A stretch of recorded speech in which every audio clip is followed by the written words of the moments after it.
Hello my darlings, and welcome to another episode of Read OMC.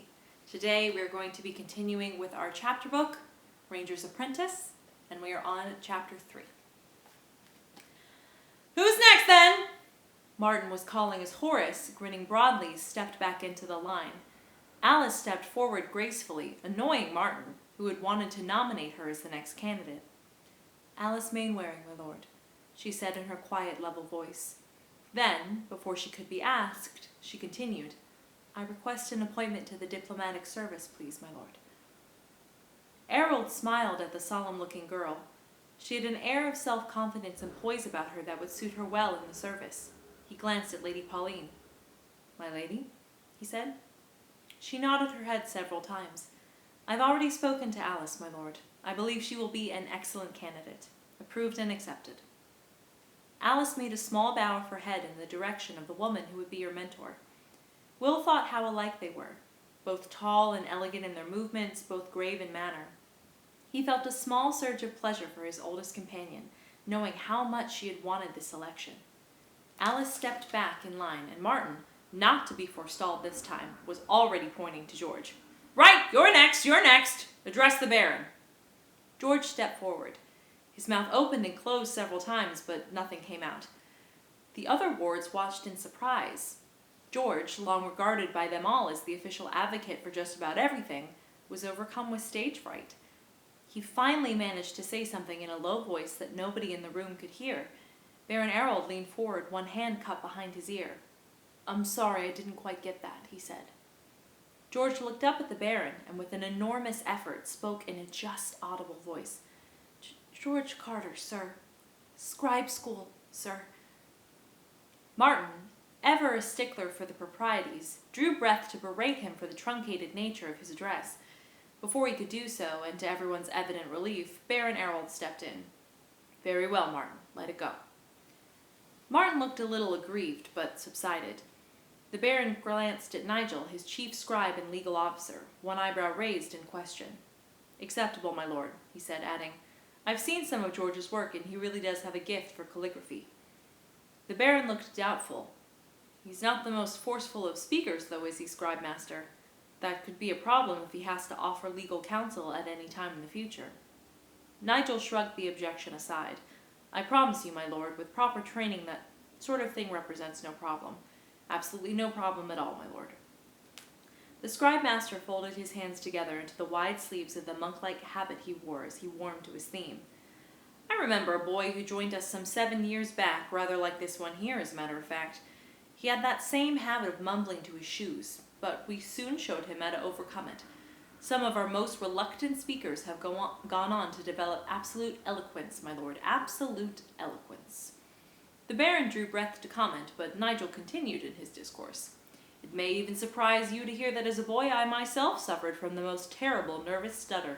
Absolutely terrible, my lord. Could hardly put 2 words together at a time. Hardly a problem now, I see, the Baron managed to put in dryly, and Nigel smiled, taking the point. He bowed to the Baron. Exactly, my lord. We'll soon help young George overcome his shyness. Nothing like the rough and tumble of scribe school for that. Absolutely. The Baron smiled in spite of himself. The scribe school was a studious place where voices were rarely, if ever, raised, and where logical reasoned debate reigned supreme. Personally, on his visits to the place, he had found it mind-numbing in the extreme. Anything less like a rough-and-tumble atmosphere he could not imagine. I'll take your word for it, he replied. Then to George, he said, Very well, George, request granted. Report to scribe school tomorrow. George shuffled his feet awkwardly. He said, and the Baron leaned forward again, frowning as he tried to make out the low-pitched words. What was that? He asked. George finally looked up and managed to whisper, Thank you, my lord.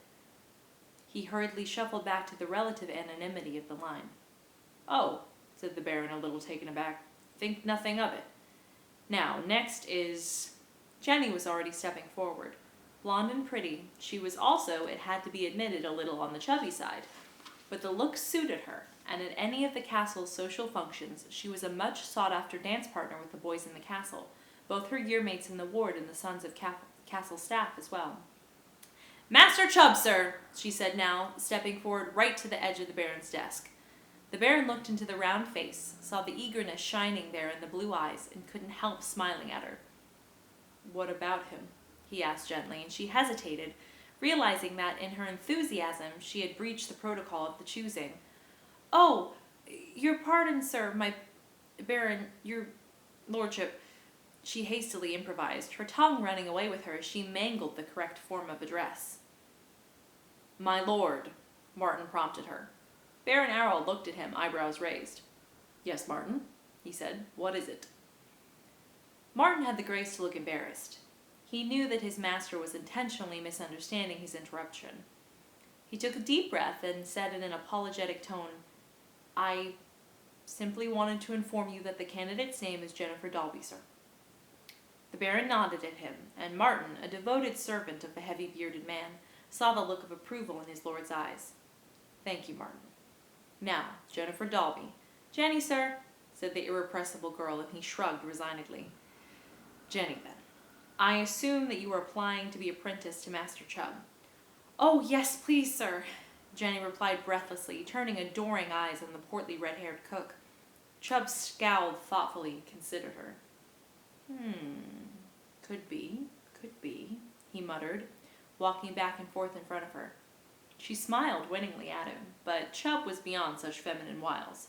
I'll work hard, sir, she told him earnestly. I know you would, he replied with some spirit. I'd make sure of it, girl. No slacking or lollygagging in my kitchen, let me tell you. Fearing that her opportunity might be slipping away, Jenny played her trump card. I have the right shape for it, she said. Chubb had to agree that she was well-rounded. Errol, not for the first time that morning, hid a smile. She has a point there, Chubb, he put in, and the cook turned to him in agreement. Shape is important, sir. All great cooks tend to be rounded. He turned back to the girl, still considering. It was all very well for the others to accept their trainees in the wink of an eye, he thought, but cooking was something special. Tell me, he said to the eager girl, what would you do with a turkey pie? Jenny smiled dazzlingly at him. Eat it, she answered immediately. Chubb rapped her on the head with the ladle he carried. I meant, what would you do about cooking it? He asked. Jenny hesitated, gathered her thoughts, then plunged into a lengthy technical description of how she would go about constructing such a masterpiece. The other four wards, the Baron, his craft masters, and Martin listened in some awe, with absolutely no comprehension of what she was saying. Chubb, however, nodded several times as she spoke, interrupting as she detailed the rolling of the pastry. 9 times, you say? He said curiously, and Jenny nodded, sure of her ground. My mother always said 8 times to make it flaky and once more for love, she said. Chubb nodded thoughtfully. Interesting. He said then, looking up at the Baron, he nodded. I'll take her, my lord. What a surprise, the Baron said mildly, then added, Very well. Report to the kitchens in the morning, Jennifer. Jenny, sir, the girl corrected him again, her smile lighting up the room. Baron Errol smiled. He glanced at the small group before him. And that leaves us with one more candidate. He glanced at his list, then looked up to meet Will's agonized gaze, gesturing encouragement. Will stepped forward, nervousness suddenly drying his throat so his voice came out in barely a whisper.